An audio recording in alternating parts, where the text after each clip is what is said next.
Value zone hyper mart Nandamuri Balakrishna గారిచే November 28న నాచారంలో గొప్ప ప్రారంభం. తల్లి జన్మనిస్తే డాక్టర్ పునర్జన్మనిస్తారు. ఎంత పెద్ద జబ్బు వచ్చినా సరే అండి, డాక్టర్ నవ్వుతూ ట్రీట్మెంట్ ఇస్తే ఆ పేషెంట్కి కొండంత ధైర్యం వస్తుంది. అర్ధరాత్రి అనక అపరాత్రి అనక ఎంత గాఢ నిద్రలో ఉన్నా సరే అండి, ఒక్క కాల్తో డాక్టర్ రియాక్ట్ అయిపోయి ఎంత అలర్ట్గా సర్జరీ చేయాలంటే అది చిన్న విషయం కాదు. అందుకే డాక్టర్లను దేవుళ్ళతో సమానం అంటారు. మమ్మల్ని దేవుళ్ళతో పోల్చకపోయినా పర్లేదు, కానీ ఒక మనిషిగా గుర్తించండి అంటున్నారు మన మహాలక్ష్మి. తన దగ్గరకు వచ్చే ప్రతి పేషెంట్ని ఒక బిడ్డలాగా, ఒక ఫ్రెండ్ లాగా ట్రీట్ చేస్తారు. అందుకే తన ట్రీట్మెంట్ కోసం ఎంతోమంది వెయిట్ చేస్తూ ఉంటారు. తనే అండి ఇవాల్టి Suman TV Mahalakshmi, gynaecologist doctor Shilpa from Vizag.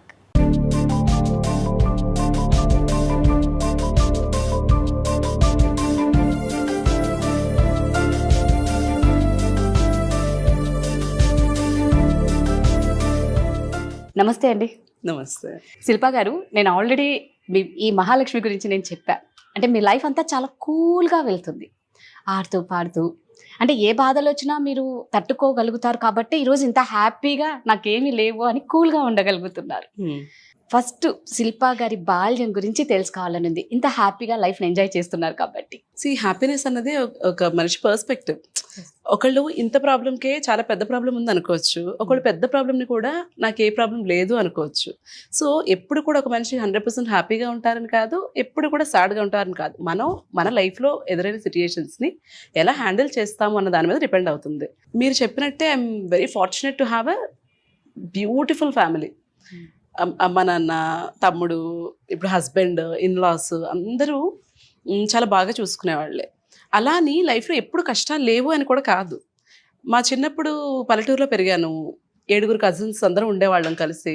Poor people అని చెప్పాం, కానీ కొంత జాగ్రత్తగా ఉండేవాళ్ళు కదా ఇదివరకు రోజుల్లో. సో అంత యాడిక్వేట్గా ఫ్రూట్స్ కానీ ఫుడ్ కానీ అంటే మరీ ఎక్కువగా అలా ఇప్పుడున్నట్లయితే ఉండేది కాదు. సో పల్లెటూరులోనే చదువుకున్నాను 6th క్లాస్ వరకు, 6th 7th క్లాస్ వరకు. తర్వాత తెలుగు మీడియంలోనే చదువుకున్నాను నేను 10th క్లాస్ వరకు. తర్వాత సడన్గా ఇంటర్మీడియట్ ఇంగ్లీష్ మీడియంలోకి షిఫ్ట్ అవటం, ఆ ట్రాన్సిషన్ కొంచెం ఇబ్బంది పడ్డాను. తర్వాత మళ్ళీ ఎంబీబీఎస్ అడ్మిషన్కి, తర్వాత మళ్ళీ ఎంబీబీఎస్ అంతా పీజీ అడ్మిషన్కి. ఎవరి లైఫ్ స్మూత్గా ఉంటుందని అనను, కానీ మంచి సపోర్ట్ సిస్టమ్ ఉంటే మనకి చిన్న చిన్న కష్టాలు ఎదురైనా కూడా మనం ఓవర్కమ్ చేయగలం. ఎగ్జాక్ట్లీ. అండ్ ఇంకొకటి ఏంటంటే, ఈ కొంతమందికి ఇన్హరెంట్గా నేచర్ ఉండొచ్చు, ఏ కష్టమైనా ఫేస్ చేసే యాటిట్యూడ్ ఉండొచ్చు. అందరూ ఒకలా ఉండరు కదా. సో ఇది మనం పిల్లలకి చిన్నప్పటి నుంచి కూడా వాళ్ళకి పెంచాలి. కష్టం తెలియకుండా పెంచాను నేను అని గొప్పగా ఫీల్ అవుతారు చాలామంది. That is not right. Reality తెలియాలి. పిల్లల పెంపకం నుంచి కూడా మనం అది వాళ్ళకి అలవాటు చేయాలి. అప్పుడు రేపు పొద్దున ఒక కష్టం వచ్చినా కూడా వాళ్ళు తట్టుకుని నిలబడగలుగుతారు. సో అన్నిటికీ నిజంగా తట్టుకునేలా పేరెంట్సే పెంచాలి. అండ్ ఇప్పుడు ఒక యూట్యూబ్ ఛానల్ సక్సెస్ అవటము, కెరియర్ టేక్ ఆఫ్ అవటము, ఒక హాస్పిటల్ పెట్టుకోవడము, ఈ సిచ్యుయేషన్లో ఉన్నాను. బట్ ఇది ఎప్పుడూ లేదు కదా, దీనికి ముందు స్ట్రగుల్స్ కూడా ఉన్నాయి. అండ్ చాలామంది ఏమనుకుంటారంటే ఈ సోషల్ మీడియా వచ్చిన తర్వాత జరుగుతున్నవి ఇవి కనిపించిందే నిజం అనుకుంటారు. కరెక్ట్. ఇప్పుడు మనం నవ్వుతూ ఒక పిక్చర్ పెట్టాం అనుకోండి, అబ్బా వీళ్ళ లైఫ్లో మొత్తం హ్యాపీనెస్సే ఉంది అనుకుంటారు, ఏం కష్టాలే లేవనుకుంటారు. కానీ మనకు తెలియదు కదా. ఇప్పుడు మీకు నేను నవ్వుతూ కనిపిస్తున్నాను, నాకు ఎన్ని ప్రాబ్లమ్స్ ఉన్నాయి మీకు తెలియదు కదా. సో కనిపించినంత నిజం కాదు. ఎవరు కష్టం ఫోటో తీసి పెట్టుకోరు కదా సోషల్ మీడియాలో. పెట్టుకుంటావా? మనం ఏడుస్తూ ఫోటో తీసి పెట్టుకోం కదా. సో ప్రతి మనిషి హ్యాపీగా ఉంటారు, వాళ్ళకి కష్టాలు లేవు, నాకే కష్టాలు ఉన్నాయి. ఆ విక్టిమ్ మైండ్ సెట్ అనేది మాత్రం నాకు నచ్చదు. దీనికి ఎగ్జాంపుల్ ఏంటంటే, ఒక లేడీని నేను ట్రీట్ చేశాను, మేబీ 1 year అయినట్టుంది. చాలా మందిని పేషెంట్స్ని చూస్తాం కదా, అన్ని గుర్తుండవు, బట్ కొన్ని ఇన్సిడెంట్స్ గుర్తుండిపోతాయి. ఆవిడ ఏంటంటే, చాలా దీనమైన స్థితిలో ఉన్నాను, నేను చాలా హెల్ప్లెస్ అని చాలా వీక్గా వచ్చారు. ఏమైందమ్మా అంటే, ఇక్కడ ఇంత దెబ్బ ఉంది. ఏమైందమ్మా అంటే, మా బాబు కొట్టేశాడమ్మా నేను నన్ను అని చెప్పాడు. ఏం చదువుతున్నాడు అంటే, ఇంజనీరింగ్ చదువుతున్నాడు. ఇంజనీరింగ్ చదువుతున్న బాబు 40 ఏళ్ల తల్లిని కొట్టడం ఏంటి? ఎందుకు అలా అయింది అంటే, ఏం చేస్తామమ్మా, నా పరిస్థితి అంతా, నా హస్బెండ్ నన్ను వదిలేసి వెళ్ళిపోయారు, మరి హస్బెండ్ లేనప్పుడు పిల్లలు ఎలా ఉంటారు, ఇలాగే కదా ఉంటారు, ఎందుకు ఉండాలి? అదే కదా, ఎందుకు ఉండాలి? మిమ్మల్ని మీరు నేను పెథటిక్, నాకు చేత కాదు, నేను ఇంతే అని మీరు యాక్సెప్ట్ చేసి మీరు ఒక వీక్ ఉమెన్ అయినప్పుడు ఆటోమేటిక్గా మీ పిల్లలు కూడా మిమ్మల్ని అలాగే చూస్తారు. మనకి మనం రెస్పెక్ట్ ఇచ్చుకోకపోతే మనకి ఎక్కడ రెస్పెక్ట్ దొరకదు. ఫ్యామిలీలోనూ దొరకదు, బయట దొరకదు. సో ఆ విక్టిమ్ మైండ్ సెట్ అనేది ఉండొద్దు అంటాను నేను. కష్టాలు ఎవరికైనా ఉండొచ్చు. నాకు చాలా పెద్ద కష్టం వచ్చింది 3 ఏళ్ల క్రితం. అది ఓవర్కమ్ అయింది. రేపు పొద్దున వస్తుందేమో, ఏమో. అలాంటి లైఫ్ ఆపేయలేం కదా. అయ్యో నాకే ఎందుకు ఇలా వచ్చింది అని ఉండిపోతే ముందుకు ఎలా వెళ్తాం? ముందుకు వెళ్ళలేం కదా. అంటే గైనకాలజిస్ట్ డాక్టర్ కాబట్టి రకరకాల కేసెస్ చూసింటారు శిల్పా గారు. 15 ఏళ్ళ సర్వీస్లో అతి క్రిటికల్ పొజిషన్ మీరు ఏది చూసి చాలా బాధపడి ఎమోషనల్గా, అంటే మీరు ఇందాక అన్నారు అలాంటి ఎమోషన్స్ మీకున్నాయి, బట్ పేషెంట్ మీ దగ్గరకు వచ్చినప్పుడు ఒక బిడ్డగా మీరు ట్రీట్ చేయాలి. మీరు తల్లులే బిడ్డగా ట్రీట్ చేసి ఇది క్రిటికల్ పొజిషన్ నుంచి మీరు వాళ్ళని బయటికి తీసుకొచ్చి ఇది నాకు చాలా హ్యాపీ ఇచ్చింది ఈ కేస్ అన్నది ఏముంటుంది? మీకు అన్ని హ్యాపీ మూమెంట్సే ఉంటాయి అందులో. ఎగ్జాక్ట్లీ అందులో ఏదైనా ఒక్కటి ఇంకా క్రిటికల్ అంటే ఇంకా మనం కొన్ని కేసెస్ హ్యాండ్ వదిలేస్తారు. బై డిఫాల్ట్ గైనకాలజీలో అవుట్కమ్ అనేది గుడ్డే ఉండాలి. ఒక న్యూరో సర్జరీ అంటే బ్రెయిన్ సర్జరీనో హార్ట్ సర్జరీనో ఒకవేళ ఫెయిల్ అయింది, లేకపోతే ఇంత రిస్క్ ఉంది ఫెయిల్ అవటానికి, లేకపోతే పేషెంట్ డెత్ అవటానికి హై రిస్క్ కేసెస్ ఉంటాయి. బట్ గైనిక్లో outcome has to be good. ఎందుకు? ఏదో డెలివరీకి వస్తారు, లేకపోతే యూట్రస్ రిమూవల్ సర్జరీస్కో, ఓవేరియన్ సిస్టమ్ రిమూవల్ సర్జరీస్కో ఇలాంటి వాటికి వస్తుంటారు. సో అవుట్కమ్ అన్నది ఎప్పుడు కూడా బాగా it has to be good. So ప్రతి కేసులోనూ చాలా సాటిస్ఫాక్షన్ ఉంటుంది. ఎందుకంటే మీరు అనుకోవచ్చు డెలివరీస్ కాకుండా ఇంకేమన్నా క్రిటికల్గా హ్యాండిల్ చేశారని. మీరు అలా అనుకుంటున్నారు కదా. కానీ ఒక లేడీకి చైల్డ్ బర్త్ అన్నది ఎన్నిసార్లు వస్తుంది? వన్స్ ఆర్ ట్వైస్ కదా. సో ప్రతి ప్రెగ్నెన్సీ ప్రెషియస్, ప్రతి లైఫ్ ప్రెషియస్. సో ఏ కేసు హ్యాండిల్ చేసినప్పుడు కూడా ఆ బేబీ డెలివరీ వాళ్ళకి ఇస్తున్నప్పుడు వాళ్ళకి ఎంత ఆనందం ఉంటుందో నాకు కూడా అంతే ఆనందం ఉంటుంది. బట్ స్పెసిఫిక్గా మీరు అడుగుతున్నారు కాబట్టి చెప్పాలి అంటే ఎక్కువ అన్మ్యారీడ్ పిల్లలు అబార్షన్స్కి వస్తూ ఉంటారు కదా. వాళ్ళు చాలా భయపడిపోతూ ఉంటారు. అంటే ఇమాజిన్ ఒక అమ్మాయి ప్రెగ్నెంట్ అయిందంటే అది అమ్మాయి ఒక్కదాని తప్పు కాదు కదా. కరెక్ట్. మరి ఎవరైనా అబ్బాయి గురించి మాట్లాడతారా? నువ్వేం చేస్తున్నావు, నీకు పీరియడ్ రాకపోతే టెస్ట్ చేసుకోవాలి కదా, ఆ మాత్రం తెలీదా అని అనేస్తారు ఈజీగా కదా. పేరెంట్స్కి చెప్పుకోలేదు, సపోర్ట్ చేసే ఫ్రెండ్స్ ఉండకపోవచ్చు, అది చేసిన మనిషి కనపడ్డు ఆ టైంలో, నువ్వే ప్రపంచం అంటాడు, ఆ మనిషి కనపడ్డు, ఎక్కడికి వెళ్తుంది అమ్మాయి? అలాంటి మనిషి వచ్చినప్పుడు నేను కూడా అదే అంటే ఏమైపోతుంది అమ్మాయి? సో ఇలాగ ఒక అమ్మాయి వస్తే నేను ఏమీ జడ్జ్ చేయలేదు, అమ్మాయిని ట్రీట్ చేశాను, పంపించేశాను. వెళ్ళిపోయేటప్పుడు కాళ్ళు పట్టేసుకుంది ఓపీలో. మరి అంతే కదా, అంత ఎమోషనల్ అయిపోయింది. Is it a big thing? No, it's just an abortion. But is it a big thing for the lady? Yes it was కదా. సో అలాంటి సిచ్యుయేషన్స్ని హ్యాండిల్ చేసినప్పుడు బాగా అనిపిస్తుంది. అంటే ఇప్పుడు నేను అడుగుతున్నా, ఒక పెళ్లి కాని అమ్మాయి మీ దగ్గరికి అంటే ఏ మంత్లో మీ దగ్గరకు వస్తారు? చాలా రకాలు చూస్తాము.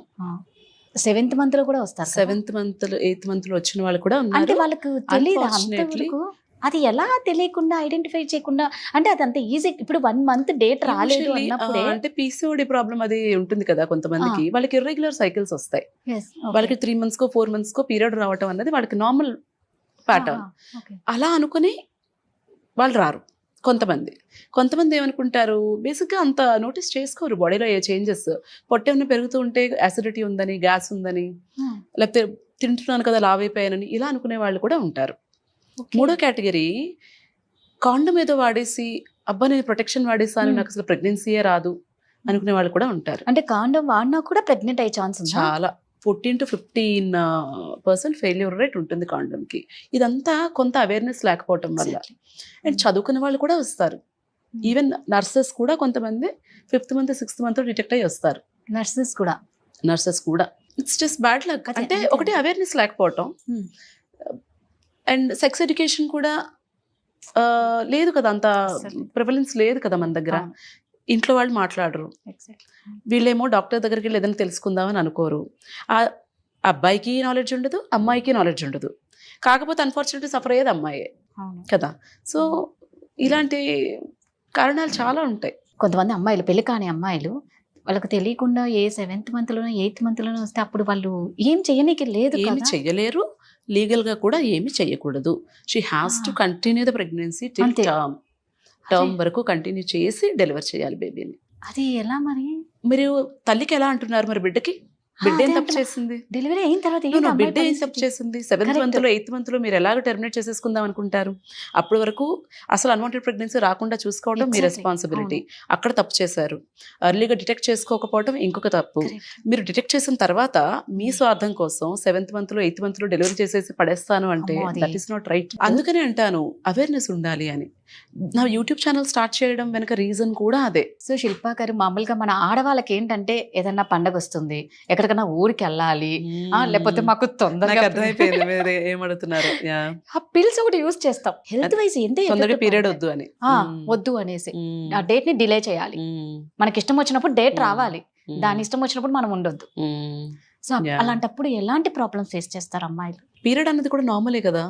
Why should you use Pills. Pills to postpone the period కదా. ఇంక గుడికి వెళ్ళకూడదు అంటారు. నాకైతే అది నమ్మకం లేదు. నేను ఈ రోజు వరకు నేను కానీ మా ఇంట్లో వాళ్ళు కానీ ఒక్క రోజు కూడా పీరియడ్ పోస్ట్పోన్మెంట్ పిల్ వేసుకోలేదు. నేను పేషెంట్స్ కూడా అదే చెప్తాను, వద్దు అని చెప్తాను. అయినా కూడా వినకుండా కొంతమంది అయితే వాళ్ళ హ్యాండ్ బ్యాగ్లో పెట్టుకొని తిరుగుతూ ఉంటారు. ఏ అవసరం వచ్చినా మింగేస్తూ ఉంటారు. ఇది యాక్చువల్లీ దీని గురించి చెప్పండి, నేను ఒక స్కూల్ హెల్త్ ప్రోగ్రామ్స్ చేస్తూ ఉంటాను. ఆ స్కూల్ హెల్త్ ప్రోగ్రామ్కి వెళ్ళినప్పుడు ఒక 8th క్లాస్ అమ్మాయి అడిగింది నన్ను, మేడం పీరియడ్ పోస్ట్పోన్మెంట్కి పిల్స్ వేసుకుంటారు కదా, అది వేసుకోవచ్చా అని. అసలు 8th క్లాస్ అమ్మాయికి అది ఎలా తెలిసిందన్నది నాకు అర్థం కాలేదు. అంటే ఇంట్లో అంత ఎక్కువగా ఇంట్లో వాళ్ళంతా దాన్ని అబ్యూస్ చేస్తున్నారు. సో ఈ పీరియడ్ పోస్ట్పోన్మెంట్ అన్న రీజన్ కోసం ఆ పిల్ని డిజైన్ చేయలేదు. We all practice evidence based medicine. అంటే ఒక టాబ్లెట్ ఇవ్వాలి అంటే అది ఎందుకు ఇవ్వాలి, దానికి ఈ కండిషన్స్కి ఈ టాబ్లెట్ ప్రిస్క్రైబ్ చేయాలని ఉంటుంది. ఎక్కడ కూడా మెడికల్ సైన్స్లో పీరియడ్ పోస్ట్పోన్ చేసుకోవడానికి ఈ టాబ్లెట్స్ వాడుకోండి అని ఉండదు. ఇండియాలో మన కల్చర్ వైజ్ కొంతమంది అడుగుతూ ఉంటారు, బట్ దీన్ని అదే పనిగా అబ్యూస్ చేయకూడదు. ఒక్కొక్కసారి ఒక లేడీని చూశాను నేను, తనకి రావడమే చాలా సివియర్ పెయిన్తో వచ్చారు. చూస్తే ఐ థింక్ ఒక 1 లీటరో 1.5 లీటర్స్ బ్లడ్ ట్యూబ్లో ప్రెగ్నెన్సీ వచ్చేసి అది పగిలిపోయి అక్యుములేట్ అయిపోయింది. Then I had to do an emergency surgery to save her. ఒక 3 ప్యాకెట్ల బ్లడ్ పెట్టాల్సి వచ్చింది. ఇదంతా ఎందుకైంది? ఇలాంటి పీరియడ్ పోస్ట్పోన్మెంట్ పిల్స్ వల్ల కూడా అందరికీ ప్రెగ్నెన్సీస్ ఫెలోపియన్ ట్యూబ్లోనే ఫామ్ అవుతాయి. ఆ ట్యూబ్ మూవ్మెంట్ ఏమైనా కొంచెం స్లో అయిపోయింది అనుకోండి, బేబీ వెళ్ళి అక్కడ అతుక్కొని ఉండిపోతుంది. ఇలాంటి పిల్స్ వల్ల అలాంటి ప్రాబ్లమ్స్ కూడా రావచ్చు. Why do you abuse it? ఇంకొక కండిషన్ చెప్తాను. ఒక అమ్మాయి పెళ్లి ముహూర్తాలు ఉన్న పిల్లలు వస్తూ ఉంటారు కదా, వాళ్ళు వచ్చినప్పుడు యూజువల్లీ ఏం చేస్తారంటే ఇంట్లో చేయాల్సినవన్నీ చేసేసి పీరియడ్ టైం కూడా దాటిపోయి లాస్ట్ మినిట్లో వస్తారు. వచ్చి పీరియడ్ పోస్ట్పోన్మెంట్ పిల్ కావాలి అంటారు. అప్పుడు నేను ఒకటే చెప్తా, ఇది పని చేయొచ్చు, పని చేయకపోవచ్చు. అలానే ఎక్కువ డోసెస్ వేసుకోవటము అది కూడా మంచిది కాదు కదా. ఒక అమ్మాయికి ఇలాగే పెళ్లి రేపు అన్నవరంలో ఉందనగా పాపం అమ్మాయికి ముందు రోజు పీరియడ్ వచ్చేసింది. నేను పిల్ పెట్టిన అమ్మాయికే.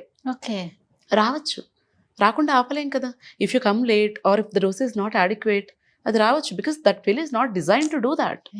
ఆ అమ్మాయి అయితే నాకు ఇప్పుడు చచ్చిపోవడం తప్ప ఇంకొక దారి లేదు, రేపు పొద్దుట పెళ్ళి ఉంది, నేను ఈ విషయం ఇంట్లో చెప్తే పెళ్ళి ఆపేస్తారు. వై? ఎందుకు ఆపాలి? ఎందుకు ఆపాలి? పీరియడ్ అనేది నార్మల్ కాదా? అంటే పెళ్లి పీటల మీద కూర్చోపెట్టారు కదా, అదే ఎందుకు పెట్టకూడదు అంటాను నేను. అదే మన ఎందుకు సంప్రదాయాలు పెట్టకూడదు? అలాగే ఉన్నాయి కదా. ఎందుకు పెట్టకూడదు? దానికి మరి ఆ పిల్లల్ని అంత స్ట్రెస్లో పెట్టడం మంచిదా? అది చెప్పండి. పోయి నాకు ఆన్సర్ ఇవ్వండి. లేదు లేదు, ఓకే, నేను 100% అగ్రి అవుతాను, మీకు లేదు. సెంటిమెంటల్ వాల్యూస్ ఉన్నాయి, లేదు. మీరు పీటల మీద ఆడపిల్లలు కూర్చోబెట్టకూడదు పీరియడ్ వచ్చినప్పుడు కదా. మరి ఆ అమ్మాయికి అంత మెంటల్ స్ట్రెస్, సూసైడ్ చేసుకోవాలన్నంత బాధ కలిగించడం అనేది అవసరమా? Is it fair? ఖచ్చితంగా మన సెంటిమెంట్స్ కోసం అమ్మాయిని అంత ఇబ్బంది పెట్టాలా మనం? అండ్ మీరు ఒక ముహూర్తం పెడతారు, ఆ ముహూర్తానికి అమ్మాయికి పీరియడ్ వస్తుందో లేదో తెలుస్తుందా? లేదు కదా. అంటే మామూలుగా అందుకే కదా మన ఆడవాళ్ళకి ముందు డేట్లు చూసి ముహూర్తాలు పెడతారు, కానీ ఇది న్యాచురల్ గా మన చేతిలో మీరు లేనిది. స్ట్రెస్ తీసుకుంటే గనక పీరియడ్ డిలే అయిపోవచ్చు, టైంకి వచ్చేయచ్చు. Correct. అది మన చేతిలో ఎప్పుడైతే కరెక్ట్ టైంకి రావాలి అనుకుంటారో అప్పుడే రాదు. ఉండదు. Right. హార్మోన్స్ అన్నవి మన బాడీ ఫంక్షన్ మీద, స్ట్రెస్ లెవెల్స్ మీద అన్నింటి మీద డిపెండ్ అవుతుంది. అంటే ఇప్పుడు నాకు ఒకటే డౌట్, మరి ఆ పిల్ల ఎందుకు చేశారు? ఆ పిల్ రీజన్స్ వేరు యూజ్ చేయడానికి. హెవీ బ్లీడింగ్ అయినప్పుడు వాడతాము, ఎండోమెట్రియం ఏమన్నా కరెక్ట్ చేయాలంటే వాడతాము. పోస్ట్పోన్మెంట్కి ఎవరు కనిపెట్టలేదే పిల్. దాన్ని దీనిగా యూజ్ చాలా ఎక్కువ అబ్యూస్ చేస్తున్నారు, పిల్లలకు కూడా అలవాటు చేసేస్తున్నారు. పోనీ ఇంట్లో పోనీ అమ్మాయి పెళ్ళి ఓకే, మీరు అడిగారు, పెళ్ళికి వచ్చే చుట్టాలకి వాడేస్తున్నారు, ఆ చుట్టాల పిల్లలకి వాడేస్తున్నారు. ఎందుకు? మన ఇంట్లో ఫంక్షన్ ఉందంటే మనం మెయిడ్స్ చేత వాడించేస్తున్నాం. డోలో వాడినట్టే. That is not right. You should never abuse your body. Learn to respect your body. ఆ అమ్మాయి పెళ్లి క్యాన్సిల్ అయిందా? చేసుకుంది. మామూలుగా ఇప్పుడు అబార్షన్స్ బాగా చేసుకుంటారు కదా, కానీ దానివల్ల హెల్త్ ఇష్యూస్ మాత్రం సివియర్ గా వస్తాయి కదా. ప్రాణం పోయే వరకు కూడా వెళ్ళొచ్చు. అన్వాంటెడ్ ప్రెగ్నెన్సీస్, అబార్షన్స్ని అస్సలు ఈజీగా తీసుకోకూడదు. మీకు ఒకవేళ ప్రెగ్నెన్సీ వద్దు అనుకుంటే ప్రాపర్ బర్త్ కంట్రోల్ ఆప్షన్స్ ఏంటి అన్నది go to gynaecologist, discuss and use. మీకున్న సగం జ్ఞానంతో వాడేసి దానికి ప్రెగ్నెన్సీస్ తెచ్చుకొని ఏముందిలే అన్వాంటెడ్ ప్రెగ్నెన్సీ కదా అబార్ట్ అయిపోతుంది అని లైట్ తీసుకోకూడదు.